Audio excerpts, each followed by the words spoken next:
প্রাণপ্রিয় স্বামীকে বাঁচাতে শেষ পর্যন্ত তনি যা করলেন তা যেন সাহস আর ভালোবাসার এক অমর গল্প হয়ে থাকবে।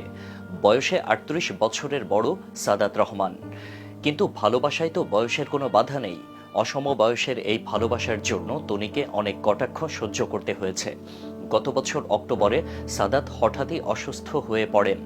তাকে ঢাকার একটি হাসপাতালে ভর্তি করা হলেও অবস্থা সংকটাপন্ন হয়ে পড়ে।